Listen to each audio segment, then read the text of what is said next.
নয়না পথগামী ভবতু জগন্নাথ স্বামী নয়না পথগামী ভবতু জগন্নাথ স্বামী নয়না পথগামী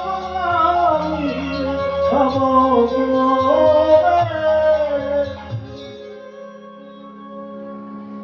জগন্নাথের জাগ্রত হওয়া কোথা থেকে?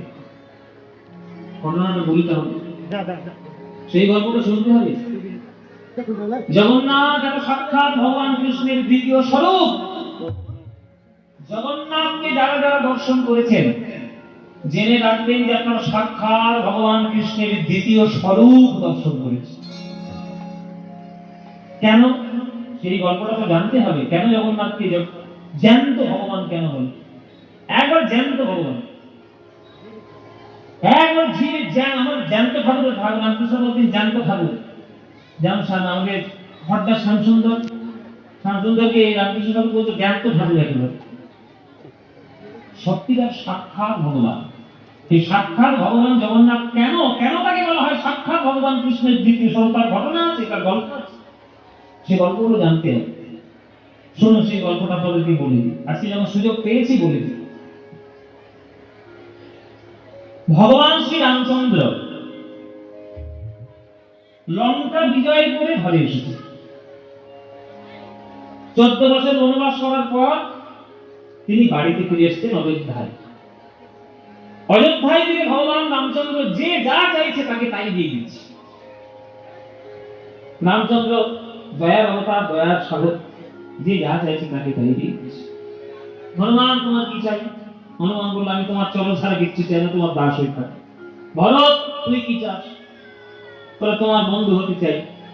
লক্ষ্মণ তুই কি চাস? আমি বলে আমি তোমার গুরুজন হতে চাই, আমি তোমার দাদা হব। এই জন্য ভাই ছিলাম, আমি 100 বছর দাদা, সামনের জন্মে দাদা হব। সবাই সবাইকে দিয়ে দিচ্ছে। একটা বানর সেখানে দাঁড়িয়েছিল। তার নাম কি? তার নাম হচ্ছে অঙ্গদ। ভালো করে গল্পটা শুনে নিন, আজকে ভালো করে শুনে নিন। অঙ্গদ বলে একটা বানর দাঁড়িয়েছিল। অঙ্গদ, এই অঙ্গদ কে? বালির পুত্র। অঙ্গদ হচ্ছে বালির পুত্র। অঙ্গদ যে বালিকে বধ করেছিল ভগবান শ্রী রামচন্দ্র আড়াল থেকে সপ্ত তাল ভেদ করার পর বালিকে বধ করেছিল। সেই বালির পুত্র হলো অঙ্গদ। তাহলে এইখানে একটা প্রশ্ন, যে বালির পুত্র অঙ্গদ তাহলে প্রভু সেবাই হলো কি করে? যখন বালি, দেখুন বালি জীবনে তার নানান ধরনের দুষ্কর্ম করেছে। ভগবান যখন তাকে বধ করেছেন, যখন বালি বুঝতে পারলো ইনি হচ্ছেন স্বয়ং ভগবান, তখন মরণের সময় অঙ্গদকে হাতে ধরে বলেছিল, বাবা অঙ্গদ, আমার জীবনে আমি ভগবানের চরণ সেবার সুযোগ আমি পাই, সেই ভাগ্য আমার হয়নি। বাবা মা সবসময় চায় সেটা তারা যেটা করতে পারেনি জীবনে, সেটা যেন তার ছেলে পুলেরা পারে। বাবা আমি ভগবানের চরণ সেবা করতে পারিনি, কিন্তু তুমি যেন চরণ সেবা করতে ভুলিস না।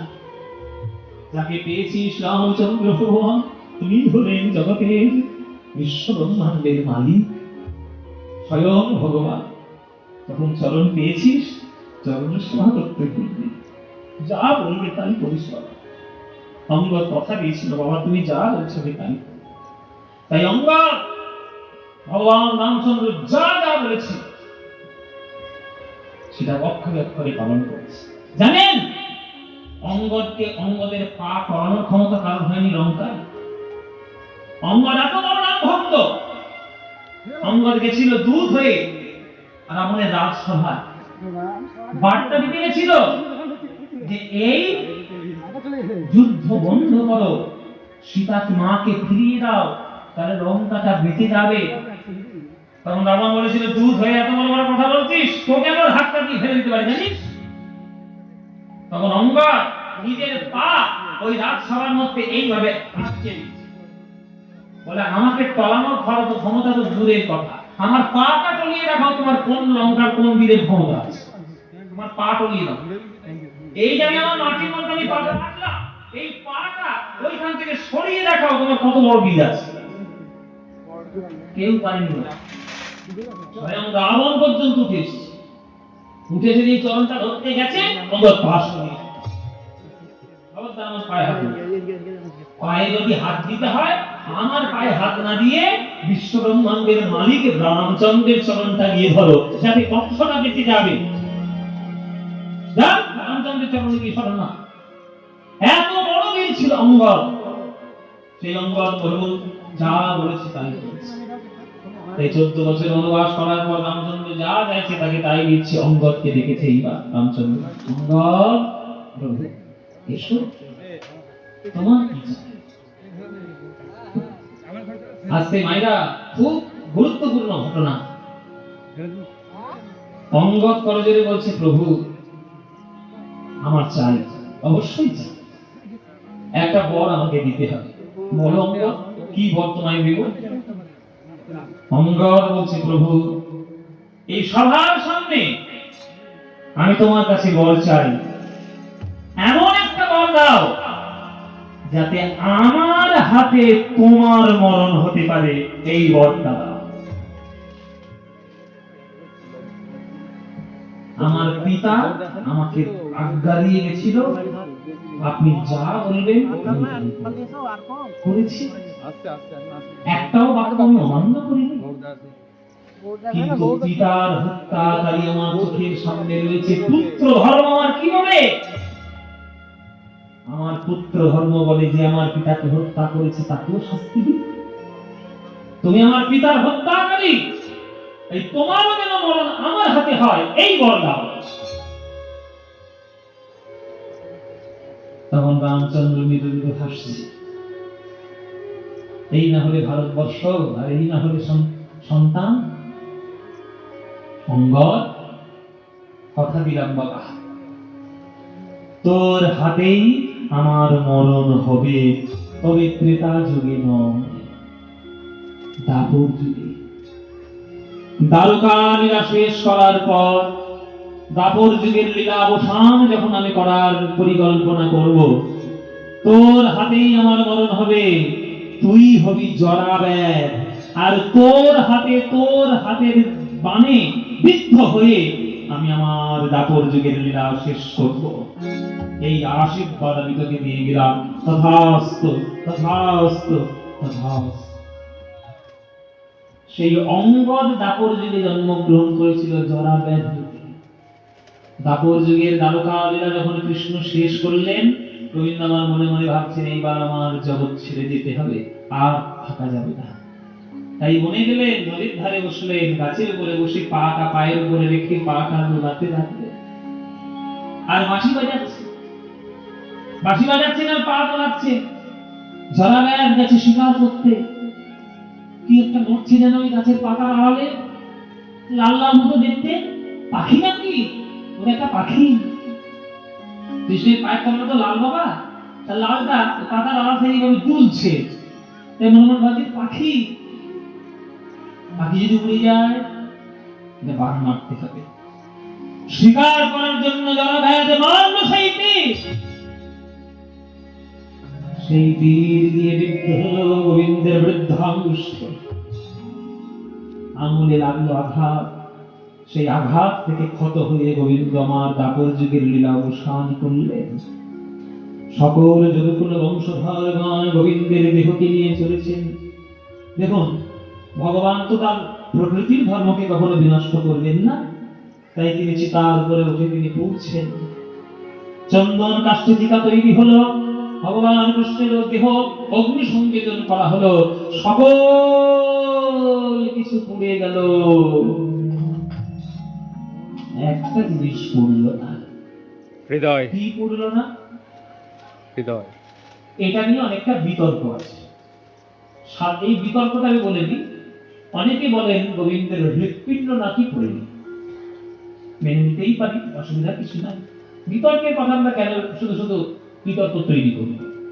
কিন্তু অনেকে বলেন নাভি পড়েনি, নাভিটা অবশিষ্ট ছিল। সাধারণ মানুষদের দেখলেন, আমি মানুষ যখন কাঠের আগুনে পোড়ানো হয় সব পড়ে যায়, কিন্তু দেহটা দলানসর পাকিয়ে গুটিয়ে গিয়ে নাভির তৈলাক্তটা অবশিষ্ট অবস্থান করে যায়।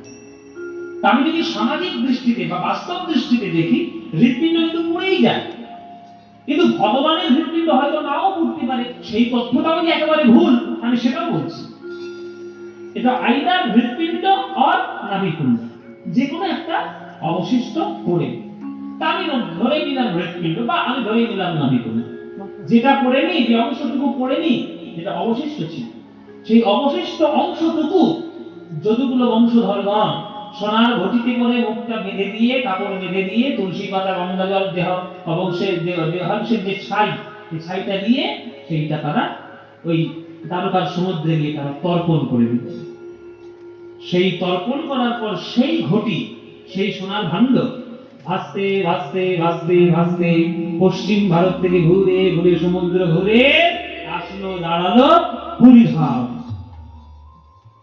পুরীধামে যখন সেই ঘটি এসে দাঁড়ালো, সেই ভাণ্ড এসে থামলো, তখন ভগবান সকল ভক্তদের পাণ্ডাদের স্বপ্ন দিলেন, অমুক জায়গায় আমার দ্বাপর যুগের দেহ অবশেষটা ভেসে এসেছে, তোমরা এই দেহ অবশেষটা নিয়ে আসো, নিয়ে এসে এই যে আমার পুরীর মধ্যে দারুরক্ষ মূর্তি, এই জগন্নাথ মন্দিরে, আমার জগন্নাথ মূর্তির মধ্যে তোমরা প্রতিষ্ঠা করো, আজ থেকে আমি এইখানে বসবাস করব। সঙ্গে সঙ্গে পাণ্ডা ভক্তরা সব ছুটে গেলেন, দৈত্যপতিরা ছুটে গেলেন, দেখলেন অমুক জায়গা ভেসে আছে একটা সোনার ঘটি, সোনার কলসি ভাণ্ড, সেইটা উদ্ধার করে নিয়ে এলেন। এই হৃৎপিণ্ডই বলুন বা নাভিকুণ্ডই বলুন, সেই নাভি সমস্ত অবশিষ্ট অংশটা নিয়ে সেই থেকে জগন্নাথ মূর্তির মধ্যে নিয়ম হয়ে গেল যে 12 বছর অন্তর অন্তর জগন্নাথের দেহ পরিবর্তন হয়। ওই অবশেষ অংশটুকু ব্রহ্ম বস্তু নাম দিয়ে ওই ব্রহ্ম বস্তুটি জগন্নাথ মূর্তির মধ্যে এখনো রাখা আছে। তাই জগন্নাথ দেবকে বলা হয় সাক্ষাৎ ভগবান কৃষ্ণের দ্বিতীয় স্বরূপ। ওই জন্যই জগন্নাথ হলেন সাক্ষাৎ ভগবান। তবে হ্যাঁ, আপনি যেন ভাববেন না যে আপনাকে গেলেই পুরী মন্দিরে দেখানো হবে কোনটা অবশিষ্ট অংশ, ওটা আপনার দেখার জন্য।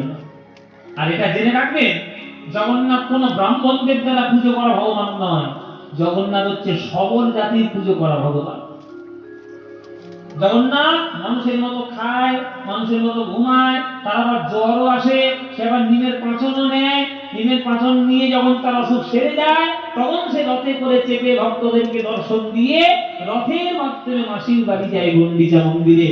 তাই ভগবান ভগবান নয়, মানুষ রূপে ভগবান সবার মধ্যে রয়েছে। সেই তথ্য প্রতিষ্ঠা করার জন্য ভগবানের রথের মধ্যে এলো, দুহাত ভরে কৃপা প্রদান করতে করতে জগন্নাথ যান ভক্তদেরকে উদ্ধার করার জন্য। জগন্নাথ স্বামী নয়ন